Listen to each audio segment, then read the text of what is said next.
आज की वीडियो में पब्लिक सेक्टर बैंकों में बैंक पीओ के करियर ग्रोथ को समझते हैं। वर्तमान समय में बैंक पीओ स्केल 1 को लगभग 55,000 रुपये प्रति महीने इन हैंड सैलरी मिलती है। वहीं जनरल मैनेजर को लगभग 1,75,000 रुपये प्रति महीने इन हैंड सैलरी मिलती है। इस वीडियो को बनाने का उद्देश्य बैंक पीओ की नौकरी के लिए मोटिवेट करना नहीं है, बल्कि केवल सामान्य जानकारी देना है। हर चीज़ के पॉजिटिव और नेगेटिव पॉइंट्स होते हैं, वैसे ही बैंक पीओ की जॉब के भी हैं। बैंक पीओ की जॉब के क्या क्या बेनिफिट्स हैं और क्या डार्क एस्पेक्ट है, इन सब के बारे में मैंने पिछली वीडियोस में विस्तार से डिस्कस किया था, जिनका लिंक मैंने डिस्क्रिप्शन में दिया है। इसलिए इस वीडियो का उद्देश्य और द बैंक सीरीज में अब तक जितनी भी वीडियोस अपलोड हुई हैं या नियर फ्यूचर में अपलोड होने वाली हैं, उन सबका पर्पस केवल सामान्य जानकारी देना है। आइए जानते हैं पब्लिक सेक्टर बैंकों में बैंक पीओ के करियर ग्रोथ के बारे में। जब जनरल बैंकिंग ऑफिसर स्केल 1 को पब्लिक सेक्टर बैंक में अपॉइंट किया जाता है तो पहले उसे 2 साल के प्रोबेशन पीरियड में रखा जाता है। इसका अर्थ ये है कि अभी बैंक में नौकरी पक्की नहीं है। 2 साल के प्रोबेशन पीरियड में बैंक पीओ का वर्क परफॉर्मेंस, कंडक्ट और फिर एक रिटन एग्जाम के बाद ही उसे बैंक द्वारा कॉन्फर्मेशन दिया जाता है। इसमें कोई डरने वाली बात नहीं है, सभी को कॉन्फर्मेशन मिल जाता है। एक पब्लिक सेक्टर बैंक में मेरे 9.5 साल के करियर में मैंने ना तो स्वयं कोई ऐसा केस देखा और ना ही किसी से सुना कि बैंक ने किसी प्रोबेशनरी ऑफिसर को कॉन्फर्मेशन नहीं दिया। हाँ, कुछ ऐसे केस अवश्य सुने कि बैंक ने कुछ ऑफिसर्स को टर्मिनेट ही कर दिया। किसी बैंक ऑफिसर को नौकरी से निकाल देना टोटली दूसरा केस है, जिस पर कभी विस्तार से बात करूंगा कि किन परिस्थितियों में बैंक किसी ऑफिसर को नौकरी से निकाल सकता है। संक्षेप में अभी केवल यही कहूंगा कि जिस भी ऑर्गेनाइजेशन ने आपको नौकरी के लिए हायर किया है तो सही से काम कीजिए। नौकरी में 2 और 2 5 नहीं करना है। अब पहले बात करते हैं कि बैंक पीओ स्केल 1 को ब्रांच में क्या क्या काम दिया जाता है। जैसे कि पहले भी कुछ वीडियो में बताया था कि बैंक मुख्य रूप से 2 कामों के लिए खोले गए थे, डिपॉजिट और एडवांस। एडवांस का अर्थ लोन से है। लोन को एडवांस इसलिए कहा जाता है क्योंकि यदि किसी कस्टमर को पैसों की आवश्यकता है तो बैंक उसे एडवांस यानी पहले पैसा देता है और फिर उस कस्टमर को EMI के रूप में हर महीने इंटरेस्ट के साथ वो पैसा वापस करना पड़ता है। बैंकों का पहला मुख्य काम होता है पब्लिक का पैसा जमा करना और उस पैसे पर पब्लिक को इंटरेस्ट देना। दूसरा मुख्य काम होता है जिस किसी को पैसों की आवश्यकता हो उसे लोन देना। इस लोन पर बैंक कस्टमर से इंटरेस्ट लेता है। जब किसी स्केल 1 बैंक पीओ को ब्रांच में ज्वाइनिंग मिलती है तो अधिकांश प्रोबेशनरी ऑफिसर्स को डिपॉजिट सेक्शन का ही काम दिया जाता है। हालांकि ये कोई आवश्यक नहीं है। यदि किसी ब्रांच में एडवांस सेक्शन में कोई जूनियर ऑफिसर नहीं है तो प्रोबेशनरी ऑफिसर को एडवांस सेक्शन में रखा जाता है। पहले डिपॉजिट सेक्शन की बात कर लेते हैं। बैंक में मेकर चेकर कॉन्सेप्ट का यूज किया जाता है। बैंक की एप्लीकेशन में मेकर का काम क्लरिकल स्टाफ करता है और चेकर का काम बैंक ऑफिसर करता है। इसका सिंपल अर्थ ये है कि किसी भी बैंकिंग ऑपरेशन की एंट्री क्लरिकल स्टाफ द्वारा की जाती है और ऑफिसर द्वारा इन एंट्रीज को वेरीफाई किया जाता है। जैसे किसी कस्टमर को अकाउंट ओपन करना है तो कस्टमर द्वारा अकाउंट ओपनिंग फॉर्म फिल करने के बाद उस फॉर्म और रिक्वायर्ड डॉक्यूमेंट्स को ऑफिसर्स वेरीफाई करते हैं। इसके बाद बैंक की एप्लीकेशन में कस्टमर की ये सभी डिटेल्स बैंक क्लरिकल स्टाफ द्वारा फीड की जाती हैं। इसे डेटा एंट्री भी कह सकते हैं, लेकिन डेटा एंट्री के अलावा भी क्लरिकल स्टाफ को बहुत से काम होते हैं। SBI के बारे में सुना है कि SBI अपने बैंक ऑफिसर्स को बहुत अच्छी ट्रेनिंग देता है। SBI में पहले कुछ टाइम तक बैंक ऑफिसर्स को क्लरिकल का काम सीखना पड़ता है। जिस पब्लिक सेक्टर बैंक में मैं था उस बैंक में बैंक पीओ को सीधे ऑफिसर वाला काम थोड़ा बहुत सिखाया जाता, क्लरिकल स्टाफ वाला काम नहीं सिखाया जाता था। मुझे लगता है कि जैसे SBI अपने प्रोबेशनरी ऑफिसर को स्टार्टिंग में कुछ महीने क्लरिकल का काम सिखाता है, वैसे ही सभी बैंकों को भी सिखाना चाहिए, क्योंकि तभी आप पूरे काम को और प्रोसेस को अच्छे से समझ सकते हो। सीधे ऑफिसर की सीट पर बैठाने से शुरुआत की बहुत सारी बेसिक चीजें बाईपास हो जाती हैं। डिपॉजिट सेक्शन में प्रोबेशनरी ऑफिसर को डिपॉजिट से संबंधित विभिन्न प्रकार के काम सिखाए जाते हैं, जैसे अकाउंट खोलना, डॉक्यूमेंट्स वेरीफाई करना, डिपॉजिट और पेमेंट के वाउचर वेरीफाई करना, क्लियरिंग के चेक्स वेरीफाई करना, कैशियर के साथ कैश काउंटिंग करना, debit card, internet banking, account operation mandate में मॉडिफिकेशन आदि। जो भी कस्टमर पेमेंट के लिए आता है उसके द्वारा चेक में भरी हुई डिटेल्स और साइन मैच करने के बाद प्रोबेशनरी ऑफिसर द्वारा बैंक की एप्लीकेशन में उस चेक को पास किया जाता है। इसके बाद ही कैशियर कैश काउंटर से कस्टमर को पेमेंट करता है। इसके साथ यदि ब्रांच में लॉकर्स हैं तो ऑथोराइज्ड कस्टमर्स को ही लॉकर का एक्सेस दिया जाता है। इन्वेंट्री से रिलेटेड कुछ रजिस्टर्स भी मेंटेन करने पड़ते हैं। इसके अलावा भी डिपॉजिट में दूसरे अन्य छोटे मोटे काम होते हैं।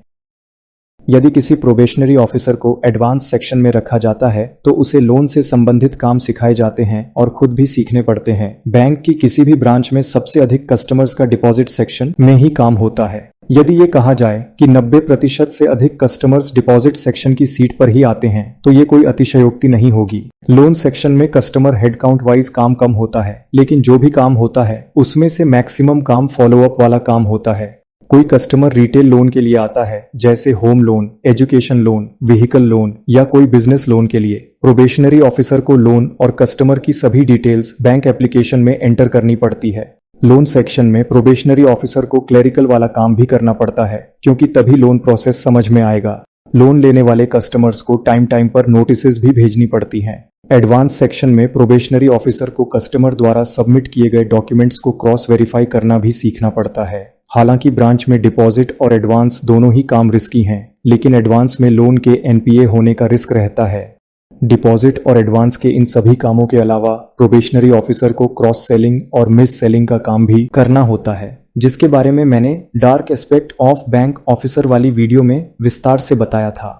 बैंक के फाइनेंशियल प्रोडक्ट्स और सर्विसेज की मार्केटिंग के लिए समय समय पर प्रोबेशनरी ऑफिसर को किसी मार्केट एरिया में या गांव में जाकर कैंप लगाना पड़ता है और ब्रांच का बिजनेस बढ़ाना पड़ता है। जैसे पीछे बताया था कि 2 साल के बाद लगभग सभी प्रोबेशनरी ऑफिसर को बैंक की ओर से कन्फर्मेशन मिल जाता है। ऐसा नहीं है कि कन्फर्मेशन के बाद अलग काम करना पड़ता है, काम वही करना होता है, लेकिन अब इंडिपेंडेंटली करना पड़ता है। जोनल ऑफिस में डीजीएम की नजरें इन प्रोबेशनरी ऑफिसर्स के काम पर होती हैं। जिन प्रोबेशनरी ऑफिसर्स बारे में अच्छा फीडबैक मिलता है उन्हें स्केल 1 से स्केल 2 यानी मैनेजर में प्रमोशन मिलने के बाद किसी छोटी ब्रांच का ब्रांच मैनेजर बनाया जाता है। हालांकि किसी को भी ब्रांच मैनेजर बनाया जा सकता है, इसीलिए प्रोबेशनरी ऑफिसर्स को यहाँ पर ये एडवाइस है कि ब्रांच के काम को ढंग से सीखना चाहिए, क्योंकि 3-4 साल के बाद बहुतों को बिना अग्रिम जानकारी के सीधे ब्रांच मैनेजर बना दिया जाएगा।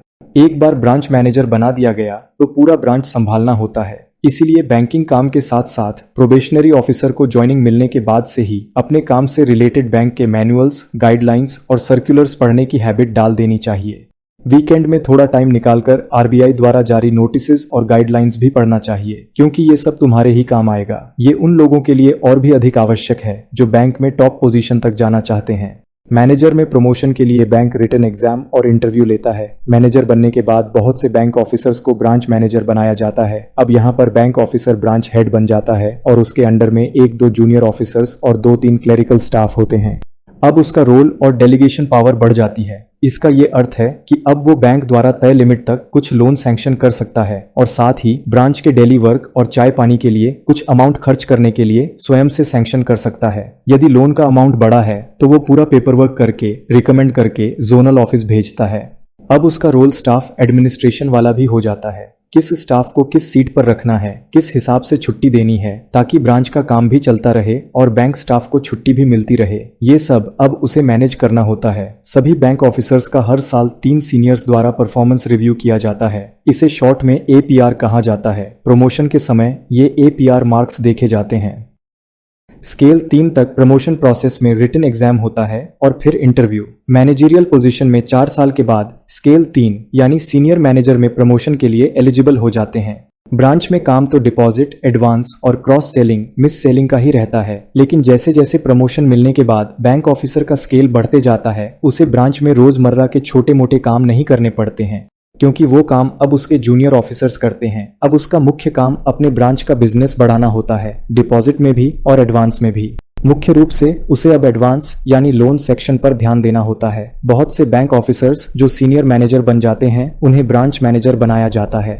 बाकी अन्य को बड़ी ब्रांचेस में जो चीफ मैनेजर या assistant general manager headed branches होती हैं उन्हें डिपॉजिट या एडवांस का काम दिया जाता है। कुछ को एडमिनिस्ट्रेटिव ऑफिसेस जैसे जोनल ऑफिस, एनबीजी या हेड ऑफिस में पोस्टिंग मिलती है। बैंक में काम मुख्य रूप से डिपॉजिट, एडवांस और क्रॉस सेलिंग का ही रहता है, लेकिन प्रमोशन मिलने के बाद डिजिग्नेशन के अनुसार टारगेट, डेलीगेशन पावर और लोन सैंक्शनिंग पावर बढ़ जाती है। सीनियर मैनेजर की पोस्ट पर 3 साल काम करने के बाद बैंक ऑफिसर चीफ मैनेजर की पोस्ट के प्रमोशन के लिए एलिजिबल हो जाते हैं। इसके लिए लिखित एग्जाम नहीं होता है, लेकिन यदि कैंडिडेट्स अधिक हैं और वैकेंसीज कम हैं तो रिटन भी हो सकता है। अधिकांशतया सीधे इंटरव्यू ही लिया जाता है। चीफ मैनेजर बनने के बाद से बैंक ऑफिसर एग्जीक्यूटिव रैंक में आ जाता है। इसके कई अर्थ हैं। डेलीगेशन पावर और सैंक्शनिंग पावर तो बढ़ती ही है, इसके साथ साथ अब वो किसी बैंक, यूनियन या एसोसिएशन की स्ट्राइक में पार्टिसिपेट नहीं कर सकता है। बैंक स्ट्राइक में केवल स्केल 3 यानी सीनियर मैनेजर तक ही पार्टिसिपेट कर सकते हैं। चीफ मैनेजर बनने के बाद अब बैंक ऑफिसर पूरी तरह बैंक के मैनेजमेंट का हिस्सा बन जाता है। इसके साथ ही अब वह अपने किसी जूनियर के अगेंस्ट एक्शन भी ले सकता है। चीफ मैनेजर की पोस्टिंग बड़ी ब्रांचेज में ब्रांच मैनेजर के रूप में या एजीएम डीजीएम हेडेड और भी बड़ी ब्रांचेज में एडवांस डिपार्टमेंट में या administrative offices, zonal office, NBG या हेड ऑफिस के किसी भी डिपार्टमेंट में हो सकता है। चीफ मैनेजर की पोस्ट पर 3 साल काम करने के बाद एजीएम यानी असिस्टेंट जनरल मैनेजर की पोस्ट के इंटरव्यू के लिए एलिजिबल हो जाते हैं। एजीएम बनने के बाद से इन बैंक ऑफिसर्स को बैंक की ओर से एक कार और ड्राइवर मिल जाता है। सिटी और मेट्रो सिटी की कुछ ब्रांचेज में एजीएम ब्रांच हेड होते हैं। चीफ मैनेजर की तरह ही इनका काम बड़े बड़े हाई नेटवर्थ अकाउंट और बड़े लोन अकाउंट को अपनी ब्रांच में लाना होता है। जोनल ऑफिसेज में deputy zonal manager AGM rank का बैंक ऑफिसर ही होता है। एजीएम की पोस्ट पर 2 साल काम करने के बाद डेप्यूटी जनरल मैनेजर की पोस्ट के लिए एलिजिबल हो जाते हैं। जोनल ऑफिस का हेड डिप्टी जनरल मैनेजर ही होता है, जिसे जेडएम यानी जोनल मैनेजर भी कहते हैं। जोनल मैनेजर के अंडर में उसके जोन की सभी ब्रांच होती हैं। सभी ब्रांच मैनेजर को रोज शाम को अपने ब्रांच की पोजीशंस को जोनल मैनेजर को अपडेट करनी पड़ती है। बैंकों में क्वार्टरली क्लोजिंग होती है। क्वार्टरली क्लोजिंग के बाद सभी ब्रांच मैनेजर्स को अपने अपने ब्रांच की परफॉर्मेंस के रिव्यू मीटिंग के लिए जोनल ऑफिस जाना पड़ता है। जोनल मैनेजर ही ये मीटिंग लेता है। इस रिव्यू मीटिंग में ब्रांच मैनेजर्स को बहुत बुरा भला सुनना पड़ता है। जोनल ऑफिस के अलावा डेप्यूटी जनरल मैनेजर्स मुख्यतया हेड ऑफिस में बैठते हैं, जहां वे जनरल मैनेजर्स के अंडर काम करते हैं। 2 साल डेप्यूटी जनरल मैनेजर्स की पोस्ट पर रहने के बाद जनरल मैनेजर की पोस्ट के लिए एलिजिबल हो जाते हैं। जनरल मैनेजर या तो एनबीजी यानी नेशनल बैंकिंग ग्रुप्स के हेड होते हैं या हेड ऑफिस में विभिन्न डिपार्टमेंट के हेड होते हैं। National banking groups zonal offices से ऊपर और हेड ऑफिस से नीचे होते हैं। नेशनल बैंकिंग ग्रुप में बैठे जनरल मैनेजर्स का काम जोनल ऑफिसेज को मॉनिटर करना होता है। हेड ऑफिस में बैठे जनरल मैनेजर्स के मुख्यतया 2 काम होते हैं। पहला काम ये एनालाइज करना होता है कि जिस डिपार्टमेंट का वह जनरल मैनेजर है उस डिपार्टमेंट की पोजीशन पूरे बैंक में कैसी है, क्या सभी टारगेट मीट हो पाए। दूसरा काम होता है पॉलिसी और गाइडलाइंस फॉर्मुलेट करने का। पॉलिसी मुख्यतया 2 प्रकार की हो सकती हैं, इंटरनल और रेगुलेटरी। इंटरनल पॉलिसी में बैंक के किसी डिपार्टमेंट में क्या क्या चेंजेस करने चाहिए या किसी फील्ड में बैंक और बेहतर कैसे हो सकता है, इन सब के बारे में लिखा जाता है। रेगुलेटरी पॉलिसी में भारत सरकार की ओर से चलाई जाने वाली विभिन्न प्रकार की स्कीम के लिए सरकार द्वारा बनाई गई पॉलिसी को एडैप्ट और इम्प्लीमेंट करना होता है। जनरल मैनेजर के बाद पब्लिक सेक्टर बैंकों के 3 टॉप मैनेजमेंट पोस्ट होती हैं, एग्जीक्यूटिव डायरेक्टर्स, एमडी और सीईओ और चेयरमैन। इनका selection financial services institutions bureau द्वारा किया जाता है और भारत सरकार द्वारा इनकी अपॉइंटमेंट को अप्रूव्ड किया जाता है।